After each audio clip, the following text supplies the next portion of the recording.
بسم اللہ الرحمن الرحیم الحمدللہ رب العالمین وصلی اللہ علی محمد وآلہ الطاہرین۔ موضوع گفتگو وہ چیزیں جو جنب پر مکروہ ہیں۔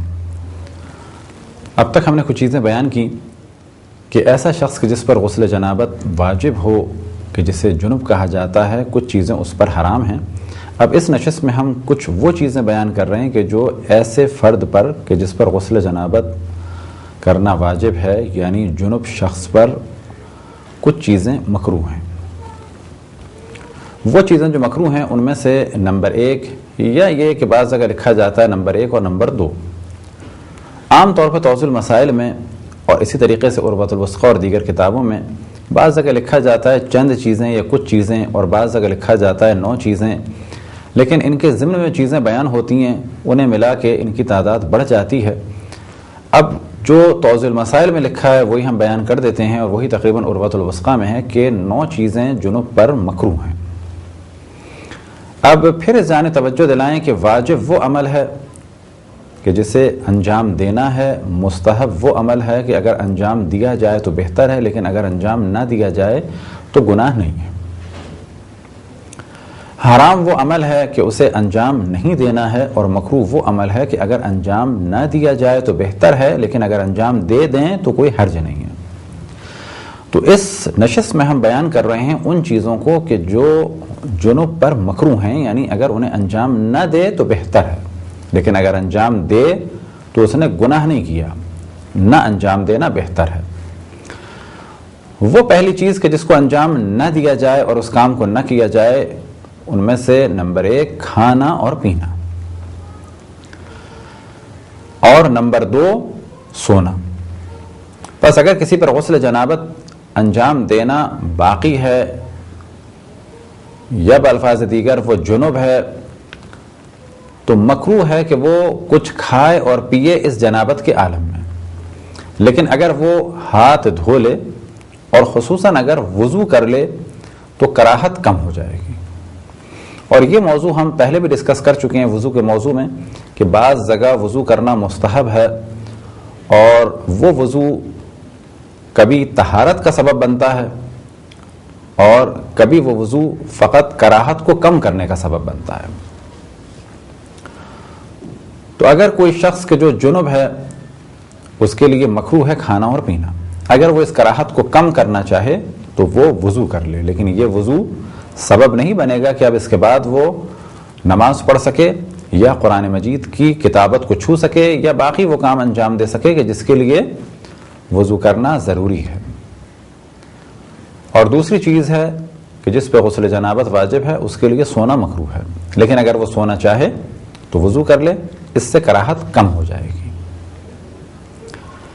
تیسری چیز کہ جو جنب پر مکروہ ہے وہ ہے 7 آیات سے زیادہ کی تلاوت کرنا۔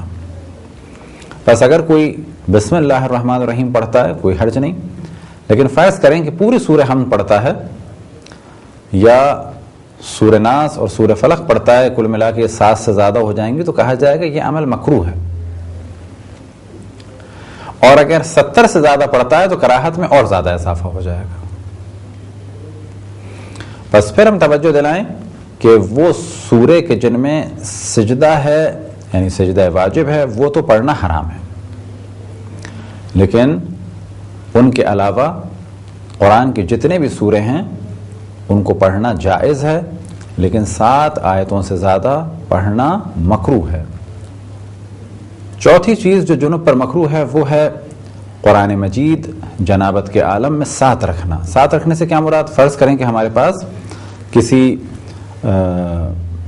بیگ میں یا کسی چیز میں قرآن ہے اور وہ ہمارے پاس ہے اور ہم جنابت کے عالم میں، کہا جائے گا یہ عمل بھی مکروہ ہے۔ اسی طرح سے والیٹ میں اگر ہے یا تعویذ میں قرآن مجید کی کوئی آیت یا سورہ ہے اور جنابت میں ہے تو یہ عمل بھی مکروہ ہے، لیکن یاد رہے کہ کب تک؟ جب تک کہ وہ ٹچ نہیں ہو رہا۔ کتابت قرآن اور اللہ سبحانہ و تعالیٰ کا نام اور انبیاء علیہم السلام اور ائمہ علیہم السلام اور جناب سیدہ سلام اللہ علیہا کے ناموں کو چھونا بغیر غسل جنابت کے احتیاط یہ ہے کہ حرام ہے۔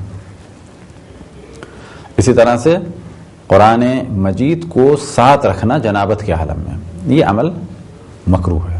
ساتھ رکھنے سے کیا مراد، وہ آپ کے سامنے میں بیان کیا، جیسے کہ تعویذ میں ہو، یا فرض کریں کہ سورہ یاسین ہمارے پاس کارڈ میں ہے، وہ ہمارے ساتھ جیب میں ہے۔ اسی طریقے سے قرآن مجید کی جلد کو چھونا یا اس کے اوراق کو چھونا، خود کتابت کو چھونا حرام ہے، لیکن جلد یا اوراق کو چھونا حرام نہیں ہے، لیکن بغیر وضو کے بھی چھونا مکروہ ہے۔ اسی طریقے سے بغیر غسل کے بھی چھونا مکروہ ہے، اور خصوصاً بغیر غسل کے چھونا بہت زیادہ کراہت ہے۔ ایک ایسا عمل ہے کہ حد الامکان اس سے بچنا چاہیے۔ اسی طریقے سے جو بعض کتابوں میں الگ بیان ہوا، تعلیق قرآن، یعنی قرآن گلے میں ٹنگا ہوا ہو یا کسی جگہ بندھا ہوا ہو، کہ جو پہلے ہم نے گفتگو میں بیان کر دیا، یہ عمل بھی مکروہ ہے۔ چھٹی چیز جو مکروہ ہے کہ جس شخص پر غسل جنابت واجب ہے، وہ یہ کہ وہ جنابت کے عالم میں اگر ہے تو خضاب لگائے یا اسی طریقے سے مہندی لگائے۔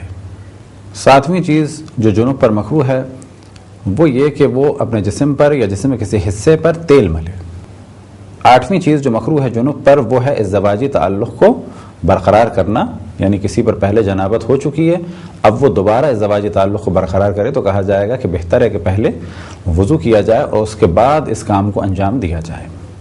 یہ کل ہیں 9 چیزیں کہ جن میں سے پہلے مرحلے میں کھانے پینے کو ایک ہی ساتھ بیان کیا، لہٰذا کھانے اور پینے کو اگر الگ الگ بیان کیا جائے تو تقریباً یہ 9 ہو جاتی ہیں۔